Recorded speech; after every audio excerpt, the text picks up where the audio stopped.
بسم اللہ الرحمن الرحیم۔ میں اصغر علی تبسم ہوں۔ کبھی بہاولپور کا ایک دبدبہ ہوتا تھا، ریاست بہاولپور کا شان ہوتی تھی۔ شہر کے گرد ایک بہت بڑی فصیل تھی جس کے 7 دروازے تھے۔ اب صرف ایک دروازہ رہ گیا ہے جو نظر آتا ہے، مشہور ہے جو فرید گیٹ۔ نور محل، دربار محل، گلزار محل ریاست بہاولپور کی ماضی کے شان و شوکت کے نشان اب بھی باقی ہیں۔ صادق ریڈنگ لائبریری دیکھ کر ماضی کے بغداد کے علم و ادب کی شان و شوکت یاد آ جاتی ہے۔ دنیا ادب کے لوگ اس لائبریری سے استفادہ حاصل کرتے ہیں۔ صادق ایجرٹن کالج کا قیام 1886 میں ہوا۔ دنیا علم کی عظیم درسگاہ جامعہ ملیہ کا قیام 1925 میں ہوا، جس کا موجودہ نام اسلامیہ یونیورسٹی بہاولپور ہے۔ غلامی کے دور میں بھی نواب صادق نے خواتین کے لیے وومن کالج بنایا جو آج وومن یونیورسٹی بہاولپور ہے۔ اسی طرح صادق کامرس کالج، صادق ووکیشنل اسکول اسی دور کی یادگار ہے۔ یہ سب نواب صادق کا چھوڑا ہوا تعلیمی ورثہ ہے۔ ریاست میں رعایا کی صحت و صفائی کا خاص خیال رکھا جاتا تھا۔ 1876 میں وکٹوریہ کالج تعمیر کیا گیا۔ 1942 میں چڑیا گھر بنایا گیا، جبکہ قائد اعظم میڈیکل کالج 1976 میں سید تابش الوری کی کاوشوں سے تعمیر کیا گیا۔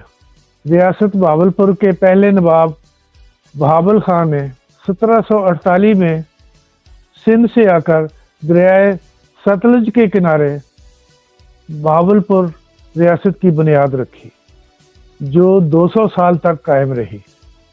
بر صغیر کی تقسیم کے بعد اس ریاست کا الحاق پاکستان کے ساتھ ہو گیا۔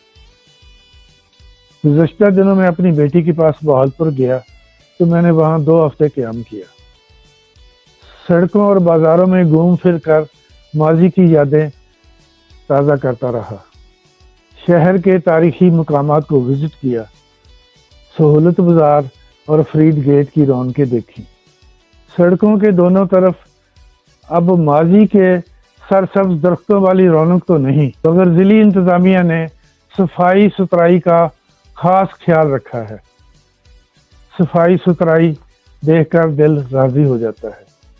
فیصل آباد جیسی آلودگی بہاولپور میں اب بھی نہیں ہے۔ بہاولپور میں انڈسٹری 0 ہے، البتہ انفرادی طور پر لوگ گھروں میں دستکاری اور سلائی کڑھائی جیسے کام کرتے ہیں اور اس سے ان کی گزر اوقات ہو جاتی ہے۔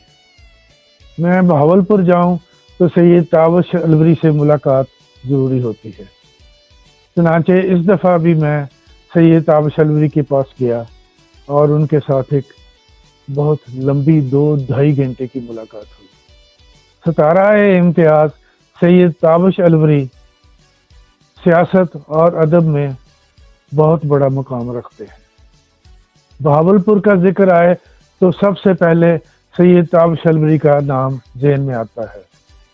وہ ایک وزادار سیاستدان ہیں، ہمیشہ صاف ستھری سیاست کرتے ہیں۔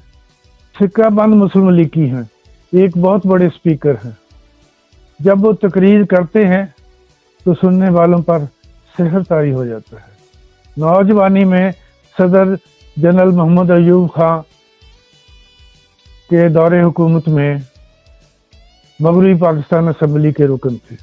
ان دنوں صدر ایوب خان کی کنونشن مسلم لیگ کے مقابلے میں مغربی پاکستان اسمبلی میں اپوزیشن کے صرف 4 اراکین تھے۔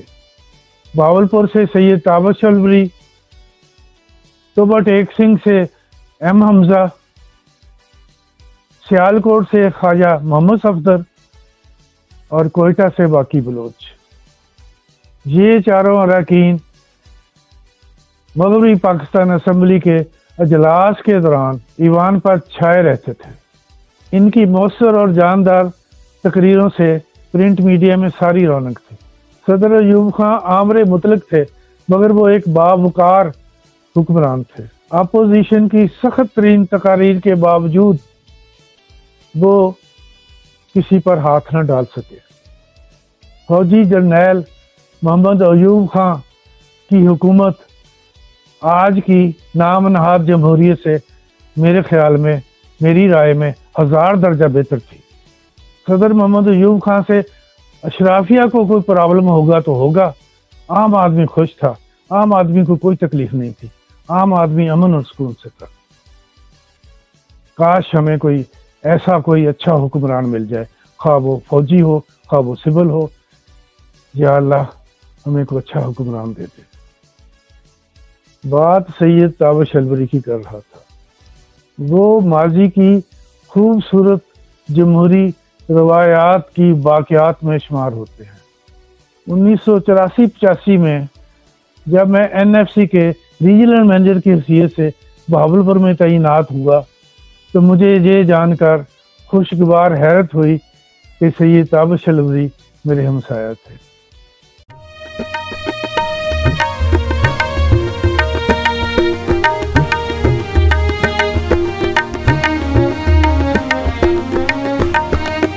نہ کوئی رنگ نہ خوشبو تیرے بدن کی طرح، نہ کوئی رنگ نہ خوشبو تیرے بدن کی طرح، دھنک دھنک تیری چاہت غزل کے فن کی طرح، نہ کوئی رنگ نہ خوشبو تیرے بدن کی طرح۔ جبکہ میں ان کا دیرینہ فین تھا۔ سید تابش الوری کا ادب میں بھی بڑا مقام ہے۔ وہ شاعری کی کئی کتابوں کے مصنف ہیں۔ ادبی خدمات پر انہیں 17 امتیاز کے ایوارڈ سے نوازا جا چکا ہے۔ وہ اپنی رہائش گاہ پر ہر مہینے کی 16 تاریخ کو ادبی محفل منعقد کیا کرتے تھے۔ یہ ادبی محفل 40 سال بعد آج بھی باقاعدگی سے ہر مہینے کی 16 تاریخ کو منعقد ہوتی ہے۔ انہوں نے نوجوانی میں مسلم لیگ میں شمولیت اختیار کی۔ آج وہ 85 سال کے ہو چکے ہیں، ماشاءاللہ۔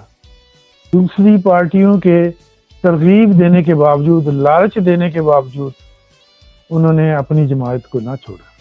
جن دنوں میں بہاولپور میں تھا وہ پنجاب اسمبلی میں اپوزیشن لیڈر تھے۔ ان کی بیگم نجمہ تابش بھی MPA تھی۔ پیپلز پارٹی والوں نے بہلا پھسلا کر نجمہ تابش کو اپنی طرف مائل کر لیا اور وہ پیپلز پارٹی میں شامل ہو گئی۔ ان کی بیگم نے بہت زور لگایا، بڑے جتن کیے کہ کسی طریقے سے سید تابش الوری بھی پیپلز پارٹی جوائن کر لے، مگر انہوں نے ایسا نہ کیا۔ تابش الوری جیسے شخص کو خریدنا ناممکن تھا۔ میرے چونکہ ان سے فیملی مراسم ہو چکے تھے اور ہمارا ان کے گھر میں آنا جانا تھا، ان کا ہمارے گھر میں آنا جانا تھا، تو میں تمام حالات و واقعات سے آگاہ تھا۔ وہ پکے مسلم لیگی تھے، اصولوں پر سمجھوتا نہیں کر سکتے تھے۔ انہوں نے اپنی اہلیہ نجمہ تابش سے علیحدگی اختیار کر لی، مگر مسلم لیگ کے ساتھ منسلک رہے۔ مجھے اس بات کا بہت افسوس ہے جب مجھے خیال آتا ہے کہ سید تابش الوری جیسا وفادار مسلم لیگی تھا، لیکن شریف برادران نے اس کی قدر نہ کی۔ اب تو کئی مسلم لیگیں بن چکی ہیں۔ مفاد پرستوں نے پاکستان بنانے والی مسلم لیگ کا حشر نشر کر دیا۔ قیام پاکستان کے بعد اب تک 100 سے زیادہ مسلم لیگیں بن چکی ہیں۔ مسلم لیگیوں نے